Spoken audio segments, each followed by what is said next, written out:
Hello, അസ്സലാമു അലൈക്കും. റാഫി വ്ളോഗ്സിലേക്ക് എല്ലാവർക്കും സ്വാഗതം. അപ്പം നമുക്ക് എളുപ്പത്തിലൊരു സാമ്പാർ ഉണ്ടാക്കാം. ഒരു 10 മിനിറ്റേ വേണ്ടി ഈ സാമ്പാർ ഉണ്ടാക്കാൻ. ഇതിൽ നമ്മൾ പച്ചക്കറിയോ പുളിയോ ഒന്നും ഉപയോഗിക്കുന്നില്ല. പച്ചക്കറി ഇല്ലയെന്ന് വിചാരിച്ചിട്ട് നമ്മൾ വിഷമിക്കേണ്ട.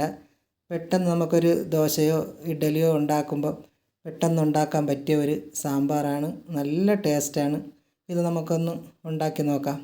അപ്പോൾ അതിന് വേണ്ടിയിട്ടുള്ള ആവശ്യമായ സാധനങ്ങൾ: ഒരു തക്കാളി മുറിച്ച് വെച്ചിട്ടുണ്ട്, കായം വേണം, പിന്നെ ഒരു 3 അല്ലി വെളുത്തുള്ളി. അപ്പം നമ്മൾ വെളുത്തുള്ളി ഉപയോഗിക്കുന്നത് ഗ്യാസ് നമുക്ക് ഉണ്ടാവാതിരിക്കാൻ വേണ്ടിയിട്ടാണ്. ഇപ്പം സാമ്പാർ പരിപ്പിടുമ്പോഴേ അപ്പം അതിന് പിന്നീട് വേണ്ടത് ഒരു പിടി കൊച്ചുള്ളി. അപ്പോൾ ഇത്രയും. പിന്നെ ഇതിൽ പ്രധാനപ്പെട്ട ഒരു സാധനം സാമ്പാർ പരിപ്പാണ്. അപ്പം നമ്മൾ അരക്കപ്പ് പരിപ്പെടുത്തിട്ടുണ്ട്. അപ്പോൾ ഇതൊന്ന് നമുക്ക് കുക്കറിലോട്ടിടാം. ആദ്യം നമ്മൾ സാമ്പാർ പരിപ്പിട്ട്, പിന്നെ തക്കാളി ഇടാം,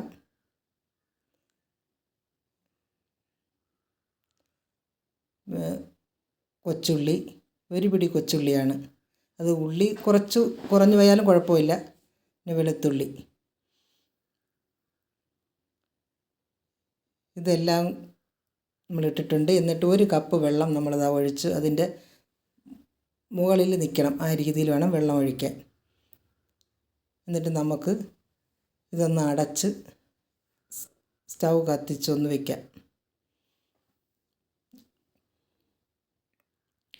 നമ്മൾ കുക്കർ വെച്ചിട്ടുണ്ട്. അപ്പോൾ അത് ഇരുന്ന് വേവട്ടെ. ഒരു 4 വിസിൽ നമുക്ക് കേട്ടതിന് ശേഷം ഇതൊന്ന് തുറന്ന് നോക്കാം.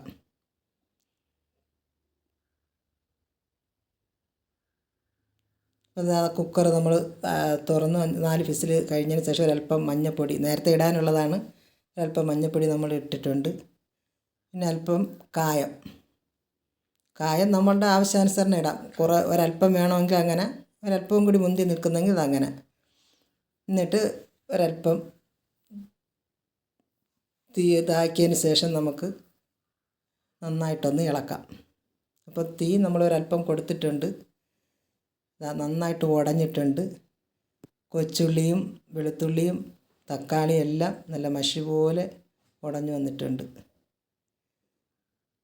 ഇനി നമുക്ക് കുറച്ച് വെള്ളം, നമുക്ക് ആവശ്യാനുസരണം കട്ടിയായിട്ട് വേണമെങ്കിൽ അങ്ങനെ, ഇല്ലയെന്നുണ്ടെങ്കിൽ ലൂസായിട്ടാണെങ്കിൽ ഒരല്പം കൂടി വെള്ളം ഒഴിക്കാം. എനിക്കിപ്പോൾ ഞാൻ അടുത്ത് ചൂടുവെള്ളം വെച്ചിട്ടുണ്ടായിരുന്നു, അതാണ് ഒഴിച്ച്. പിന്നെ ഒരല്പം ശർക്കര. അപ്പോൾ ഇത് ഈ കായത്തിൻ്റെയും സാമ്പാർ പരിപ്പിൻ്റെ ഒരു കുത്തൽ ഒന്ന് ബാലൻസായി മാറാൻ വേണ്ടിയിട്ടാണ് നമ്മൾ ഇട്ടിട്ടുണ്ട്. പിന്നെ അതിന് ശേഷം ഒരു ചീനിച്ചട്ടി അടുപ്പിൽ വെച്ച് നമ്മൾ എണ്ണ ഒഴിച്ചു.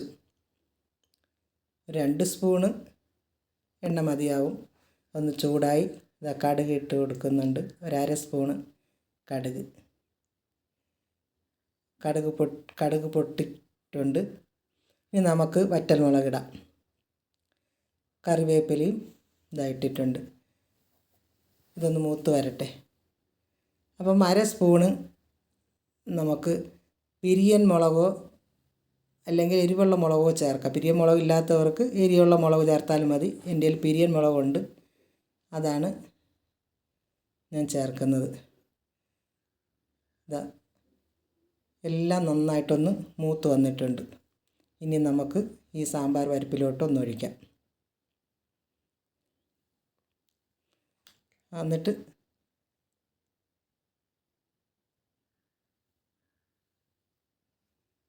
നല്ല സാമ്പാറാണ് ഇത്. നിങ്ങളെല്ലാവരും വെച്ച് നോക്കണം. സൂപ്പറാണ്. അത് വെച്ച് നോക്കി കഴിച്ചാൽ മാത്രമേ അറിയാൻ പറ്റുള്ളൂ. ഞാനിത് കഴിക്കാൻ പോവുകയാണ്. നല്ല ടേസ്റ്റ്. ഞാൻ മുമ്പ് ഇത് വെച്ചിട്ടുണ്ട്, അതുകൊണ്ടാണ് ഇത്രയും വിശ്വാസത്തോടെ ഞാൻ പറയുന്നത്.